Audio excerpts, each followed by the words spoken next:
Across the boundless Marvel cosmos, few confrontations feel as inevitable, electrifying, and philosophically charged as the clash between the Silver Surfer and Doctor Doom. Norrin Radd, the Silver Surfer, is the luminous rider of the stars, gifted the power cosmic by Galactus and tempered by empathy.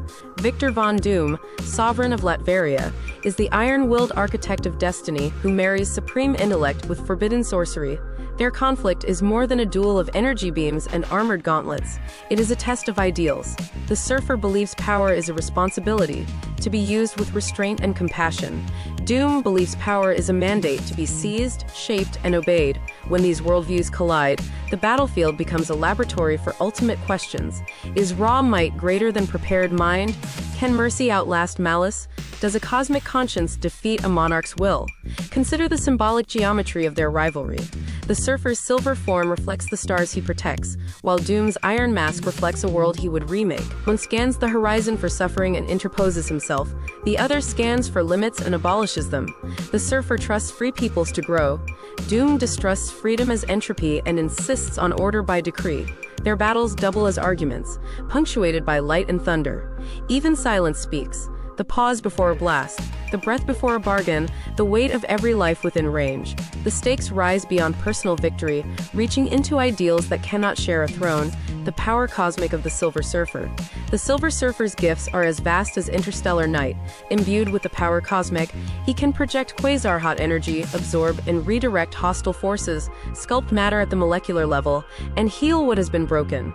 Flesh, metal, even ecosystems. He traverses space faster than light on his board, unharmed by the vacuum, untroubled by hunger or sleep. His senses read currents of reality, stellar births, dimensional rifts, faint echoes of sentience across uncharted regions. When threatened, he can erect radiant barriers, phase through structures, or turn an enemy's blast into harmless light. Yet his greatest signature is control. The Surfer rarely fights at full tilt. He modulates, calibrates, and chooses outcomes that spare life. This restraint can frustrate foes who mistake it for weakness, but it is deliberate discipline. There are instances where, pushed to extremes, the Surfer unleashes storms of cosmic force capable of staggering pantheons. Even then, he reads the moral calculus, seeking solutions that end cycles of harm. His power is not chaotic, it is principled. The Surfer's feats stack like constellations. He has repaired riven atmospheres, quenched starborn infernos, and borne the grief of worlds with steadfast patience. In battle, he can miniaturize detonations by folding force inward or magnify a whisper of radiation into a wave that unthreads enemy tech. When hexes or psionics press in, he shelters his mind in a calm storm of equilibrium. He can deny the field, dimming gravity, thickening space, or phasing debris into mist. Crucially, he tracks collateral vectors and preserves bystanders. His restraint is governance, not reluctance. When he accelerates, the board becomes a spear of dawn. Recon in a blink, strike in the next, correction before the echo. Against Doom, that speed is necessary and sometimes barely sufficient. Dr. Doom, genius, sorcerer, conqueror. Victor Von Doom forges supremacy the hard way. He studies, builds, bargains, and takes. His armor is a mobile citadel layered with exotic alloys, force screens, gravitic countermeasures, and weaponry tuned to the frequencies of his enemy's strengths. Beneath the steel, his mind is a cathedral of precision, multiversal engineering, time dilation traps, soul-binding seals, and contingency upon contingency. Doom is also a master sorcerer, schooled in eldritch rites and infernal pacts, capable of counterspells that silence cosmic hymns and rituals that bind what should not be bound. He has crafted devices to copy, drain, or redirect power sets far beyond human scale. He is not simply prepared, he is pre-committed. The outcome he wants is architected long before the first strike. Doom's code is pride wrapped in purpose, the conviction that the world, perhaps the multiverse, improves under his absolute order. Mercy is a calculation, never a compulsion. If a trap must be set, he sets it. If a bargain must be struck with darkness, he negotiates and wins. Doom's ceiling rises with every page of schematics and every whispered incantation. Doom rehearses conquest. He studies the Surfer's emissions, derives harmonics, and forges a siphon that drinks only what he specifies.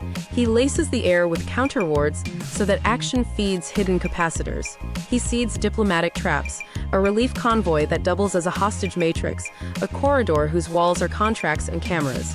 Optics are pre-computed, so any overwhelming response crowns him aggrieved. When magic is required, he charts a circle under a mountain and bargains for a minute of inevitability. Long enough to tilt the board, his greatest spell is the unity of purpose. Circuits keep time for candles. Sigils instruct sensors, algorithms turn omens into maps. Doom does not improvise. He conducts iconic encounters, tactics, and turning points. Their history is a ledger of cautionary tales. In one infamous episode, Doom imprisoned the Surfer and siphoned the power cosmic, walking briefly as a would-be god before hubris and circumstance unraveled his triumph. The lesson was not merely that Doom could steal, it was that he would, and that preparation could tilt the cosmos.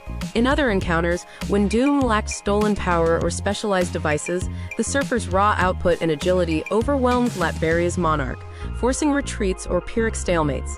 Yet Doom learns. He studies energy signatures, rehearses countermeasures, and layers misdirection. Decoys, mirror wards, dampening fields, predictive algorithms that forecast trajectory and intent. He plays on the Surfer's mercy.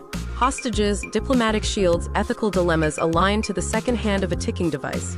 Meanwhile, the Surfer adapts in his own way, isolating Doom from resources, short-circuiting siphons, neutralizing artifacts, and refusing the provocation to escalate into collateral ruin. The rhythm of their clashes is chess at relativistic speed. Power tests preparation, compassion outmaneuvers cruelty, and each exit sets the stage for a smarter rematch. Picture a confrontation in orbit over Latveria. Doom activates albedo fields to dazzle cosmic sight while ground batteries sing in frequencies tuned to the Surfer's defenses. The Surfer adapts. He inverts a barrage into a halo, rides shockwaves to cut angles no thruster predicts, and screens civilians with a moving dome of refracted light. Doom counters by detonating a siphon node that drinks only excess, daring the Surfer to hold back and fight at a handicap. They trade not just blows, but principles. The Surfer redirects aggression into equilibrium. Doom redirects equilibrium into leverage. In another bout, Doom snares the board, binding mobility and forcing reach versus rigor. The Surfer reclaims motion by turning binding energy into a glide path, converting constraint into contour. Each clash becomes a tutorial for the next, neither forgetting, both evolving. Final verdict: who is truly stronger? Strength, then, is context. In an unplanned confrontation on neutral ground, with no stolen boons, no tailored traps, and no time for rituals, the Silver Surfer is stronger. His baseline is beyond Doom's unaided reach. Faster, tougher, and capable of rewriting the terms of the fight in seconds. But Marvel's world is rarely neutral. When Doom has preparation, terrain, and leverage, he can punch above any ceiling, sometimes high enough to touch the Surfer's light. Even so, those gains are rented, not owned. Without borrowed or contrived advantage, Doom cannot sustain parity. The final result is clear. The Silver Surfer holds superior innate power, wins the majority of fair engagements, and retains the moral high ground that keeps victory from sliding into tyranny. Doom remains the most dangerous underdog imaginable, capable of theft, reversal, and temporary supremacy, but the cosmos favors the rider who answers to conscience. For audiences weighing strength like numbers on a scale, the temptation is to tally feats and crown a champion. But the lesson their saga teaches is subtler. Capability without conscience breeds catastrophe, and conscience without capability invites tragedy. The Surfer embodies the fusion, colossal capability guided by conscience. Doom embodies disciplined capability aimed at dominion. Set them on level ground, and the Surfer's power decides the matter. Set them on Doom's terms, and the question becomes how quickly the Surfer can unmake the terms.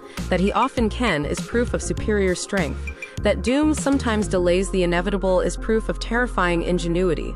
The cosmos keeps records, and those records, weighted for fairness, favor the Silver Rider. This is the final result. Check out my other videos for more epic character crossovers and battles. Thanks for watching, and stay happy and healthy.